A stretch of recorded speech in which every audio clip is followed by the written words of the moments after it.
Well, it continues to be nearly impossible for Riftbound players to actually play the game. First, there were the cards that were almost impossible to get, and now the tickets for the next regional qualifier are also pretty much impossible to actually get. Yesterday at 5 p.m, I was waiting to buy tickets to go to my very first physical card game competition. I was really excited because I'll give more context on this later, but I've been really loving Riftbound. I am completely hooked on the game. So I was looking forward to buying tickets for an event to go to because I just experienced something similar to that. So there I was waiting for the tickets to go live, and the tickets didn't sell out within 5 minutes of them going live. They were sold out 5 minutes before they went live. And you're not going to believe how that actually happened. But first, I do need to give some background information because I was pretty meh on Riftbound, and now I am absolutely like, if I look around me here, I have cards laying around everywhere. These are promos. I got some runes over here. I even have this deck box, which is actually Dave's deck box, who is the lead developer, lead designer. I was at the event. Marshall, shout out to Marshall, gave me a Teemo deck. So when I was at the TFT Open, I was actually able to play and compete. I'll probably have more information on that later. The TFT Open was amazing. I was just spending time with Riftbound. And that is the place where I got absolutely hooked on Riftbound. So just to give a little bit of context of what happened, I went to the TFT Open. I mostly spent time with the Runeterra team that was there, the Legends of Runeterra team. And on day one of the event, I had nothing. I had no cards, no deck, no nothing. Now, Marshall, who is the Riftbound report, messaged me earlier. I love Marshall. He's a great guy. We go way back, obviously. He messaged me and he was like, yo, pick one of the champions, the legends, and I'll give you a deck for them. So I picked Master Yi, but that deck is like crazy expensive because it has some really expensive cards. I was like, okay, you know what? I'll pick Teemo then. So he gave me a Teemo deck, and that was all I had when I started the event. And then I messaged Diana, who I then met at the event, and I told her, yeah, I pre-ordered a booster box, but I never got it. That's issue number one with Riftbound. It's impossible to actually get cards. It's impossible to get the product. So that was number one. And see, yeah, I mean, they know, right? The Riftbound team, they're all super nice people. Riders that I've interacted with in general are super nice. She, you know, she knew. So about an hour later, she just drops this at the place where I was sitting. So I have a booster box, which I'll probably be opening on stream at some point. She gave me some starter decks. She gave me some promos. I was set to go. I still wasn't that excited. I didn't know what to expect, but then I sat down and I started playing with people that were also at the event. And that's when I really fell in love with Riftbound. I can tell you right now, I'm here for the long run. I am all into Riftbound. I love the game so much. It's everything I wanted from a physical card game. I played Lorcan in the past. I played Pokemon in the past, and while I liked them, I didn't love them. Riftbound is different. I don't know, maybe it's because I'm just so into the Runeterra universe. I've played League of Legends basically half my life, so that has something to do with it for sure, but it's really, it's a community. I'm not the only one. I'm not the only one that loves this game because, yeah, as we've seen, things are going much better than they expected. So to give context on that as well, I talked to Chengren. I'm really sorry if I'm not pronouncing that right, by the way, who is the other lead developer for Riftbound. Talked to him at the event, and he was saying, yeah, when Riftbound was releasing, we expected to be a top 10 physical card game. He said, we are a top 5 physical card game, and we can be a top 3 physical card game if things continue the way they are, which right now looks like they are. Number 1, obviously, like Pokemon, probably Pokemon. I don't know, maybe Pokemon or Magic. Second, Pokemon or Magic. Number 3 is Yu-Gi-Oh! Number 4 is like One Piece, and then number 5 is Lorcana. So I think that's very doable. I think Riftbound can absolutely be number 4, if not number 3. But you're gonna have a really hard time beating out on Magic and Pokemon. Those are the titans. If they get close to beating those, Riot is gonna print even more money than they already are. Anyway, just to go back to what has happened, why it continues to be so damn near impossible to play the game. I was sitting there at 5 p.m. because of how much I started to love Riftbound. I wanted those tickets. I wanted to compete more. That 3-day event in Paris, the TFT Open, it opened my eyes. I spent the entire weekend playing Riftbound with Marshall, with some of the writers, with Necrit, who also, from what I could tell, fell in love with the game. I literally spent the last 2 days of the event with Necrit, and he's just the nicest guy ever. I have this, you know, for the people that know Necrit. I am literally Necrit 2 right now. Anyway, awesome guy. I love Necrit. I was already a big fan. Meeting him in person made me an even bigger fan. Because that event was so amazing, I said to myself, I want to compete. I want to do more. I want to do Riftbound all the way, like I did with Runeterra. So I was there waiting to buy my tickets. And before I could even load the website, it completely just bugged out. The website didn't load. I tried to go to the tickets. My shopping cart icon was literally disappearing. 2 minutes later, I got the notification, all tickets are sold out. And apparently, this is how it happened. About I think it's 2 weeks ago, there was the Houston regional qualifier. And what happened was, if you go to that website, yeah, the UVS Games website, you could buy the tickets for Houston there 3 weeks ago. What people did is they literally went to that link, the Houston link where you could buy the tickets, and they replaced Houston with Bologna or Houston with Vegas. Those are the two places where the next qualifiers are. And apparently that was enough. That was enough to load the site and buy the tickets before Riot even announced where to buy the tickets, before even sending out the link. Completely insane. So what happened is you now have bots, scalpers, buying all those tickets. Marshall told me that there was a guy that I don't know, like he saw on the Discord or something, that bought 17 of those tickets and was trying to resell them. Now, since about a couple hours ago, there have been updates by Riot that these tickets are by name. I don't know if they're by Riot ID, but I would not recommend getting any of these tickets because you're probably going to be very disappointed. So that is issue number one. And unfortunately, there are more. So I'm going to quickly show this website where you can buy the tickets right now. So it's right here. I know my setup is not like neatly done, but you should be able to see everything. So these are the badges, the passes, the tickets that you need to get in. So this is the standard competitor. It's 65 euros. And what you get with this is you get access to the main event.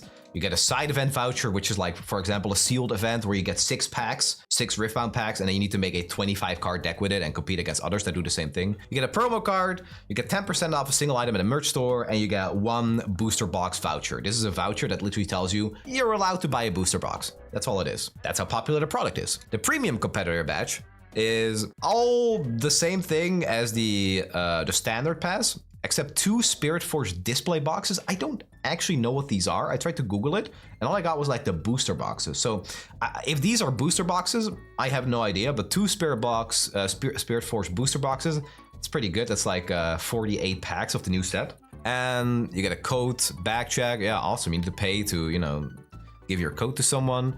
2 booster box vouchers, so they're allowing you to spend twice as much on their product. Exclusive playmat, 30-minute early access. Okay, anyway, this price is 500 euros according to this website.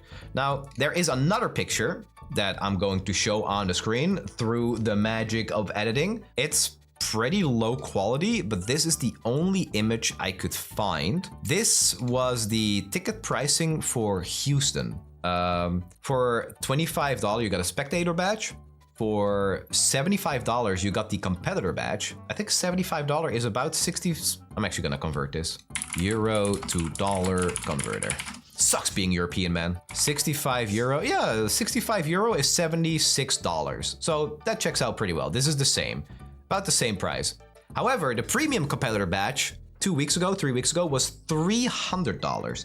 And apparently, there is even some stuff missing in the new one, in the Bologna one. So I wasn't there for Houston. Unfortunately, I just had to read the scrolls. I had to look at the videos to see what actually happened. Very sad I missed out. I wish I was already in Runeterra back then because I would have loved to go. I would get my ass kicked, no doubt, but it's such a vibe. I haven't experienced anything like this to this extent, and I just fell in love with the whole physical card game sphere. I'm here for the long ride. Like I said earlier, if there is a Runeterra digital client, you're all in trouble, okay? Because that's all my YouTube is going to be. And some Runeterra. I still love Runeterra. That is issue number 1. That was the second issue, my mistake. I want to mention another issue that's kind of like related to this, but not directly, because this new event, the Vegas and Bologna event, happens on the 20th of February, and Vegas on the 27th. However, Spirit Forged, the new set, comes out on the 13th. So that means that the first qualifier is 1 week after the release of a new set.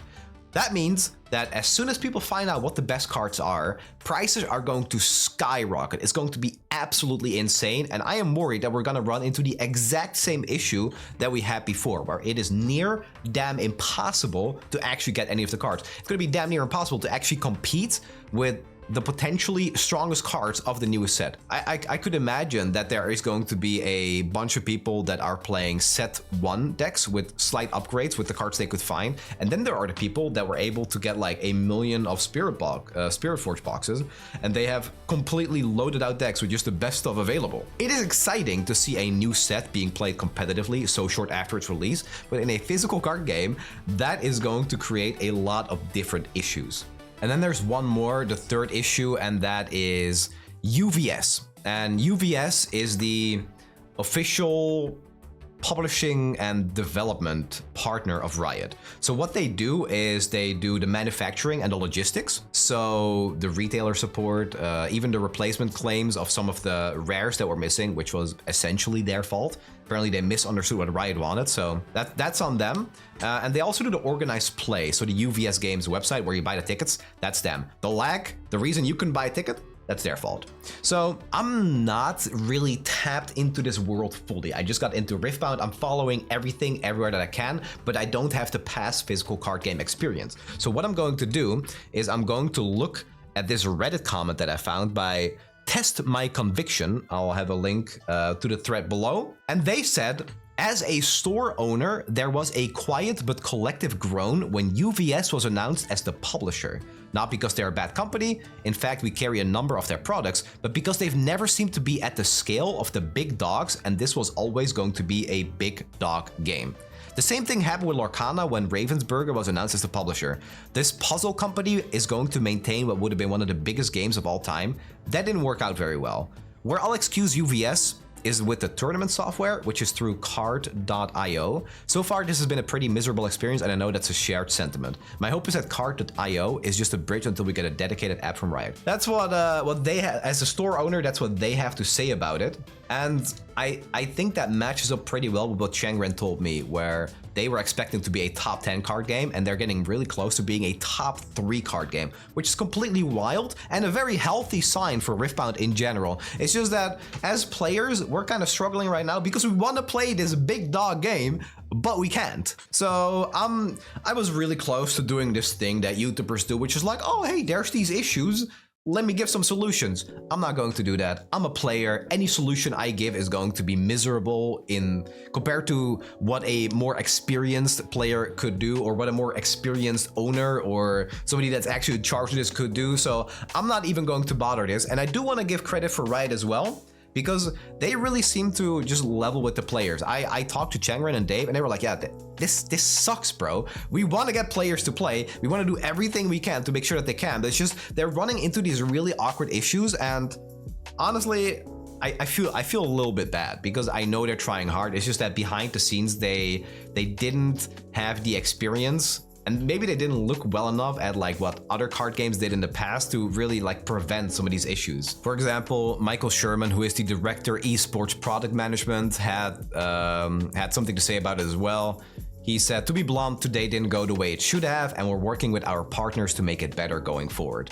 If someone like Michael Sherman even reaches out, then you know, I can tell you, Riot also just doesn't like what's happening here. They want the best for the game. They want their players to feel involved. There's even like an entire thread by the Riftbound Organized Play Twitter, X, that goes through this as well. As we shared earlier, today's regional qualifier ticketing launch didn't meet the standard we set for ourselves or the experience we want for the Riftbound community. And then like, I'll have a link to this as well. Just something for you to see that the officials have said, because I'm just here covering what happens. I'm not here to give solutions. I'm just a player. I'm just a guy behind a camera with a microphone telling you, hey, this is what's up. This is how I would have liked things to go better. But read these things so you are in the know when it comes to the official statements as well. That's all for now. Let me know what you guys want to see more when it comes to Riftbound, and I'll probably be able to deliver. I got a beautiful Teemo deck sitting here in my deck box that's been signed by Diana. It's been signed by Frank, who kicked my ass, by the way. This is Changren and Dave, and this is David, who's also a developer. Most of these people also worked on Runeterra, so let me know what you want to see, and I will try to deliver.